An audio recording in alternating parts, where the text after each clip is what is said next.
દર્શક મિત્રો, આપ જોઈ રહ્યા છો ગુજરાતની એક એવી ચેનલ કે જે તમારા શહેરના પળે પળના સમાચારો તમારા સુધી પહોંચાડે છે. સ્વાગત છે આપનું A1 અભિક્રાઇમ ન્યૂઝમાં. હું છું એન્કર અર્પિતા પટેલ. તાપી જિલ્લા કલેક્ટરની હાજરીમાં વરસાદની આગાહી વચ્ચે સમીક્ષા બેઠક યોજાઈ. આજે વાલોડ, ડોલોડ અને વ્યારા તાલુકાની શાળા તેમજ આંગણવાડી બંધ કરાઈ અને તાલુકામાં વરસાદની પરિસ્થિતિને આધારે નિર્ણય લેવામાં આવશે. વરસાદની આગાહી વચ્ચે શાળા અને આંગણવાડી બંધ કરવાનો નિર્ણય લેવામાં આવ્યો. વાલોડ, વ્યારા અને ડોલવણ તાલુકાની શાળા તેમજ આંગણવાડી બંધ રાખવાનો નિર્ણય કલેક્ટર દ્વારા લેવામાં આવ્યો. સર્વર પાડવી, તાપી.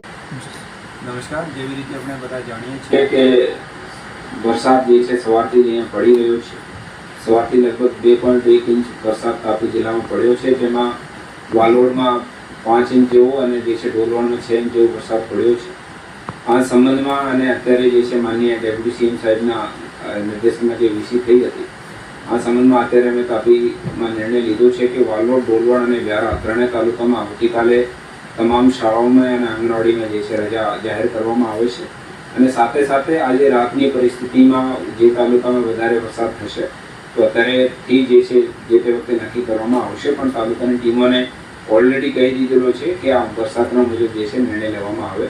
પણ ત્રણેય તાલુકા જે છે વાલોડ, ડોલવણ અને વ્યારામાં અત્યારે જે છે નિર્ણય લઈ લીધો છે અને આવતીકાલે જે છે આ ત્રણેય તાલુકામાં શાળાઓમાં અને આંગણવાડીમાં રજા જાહેર કરવામાં આવે છે.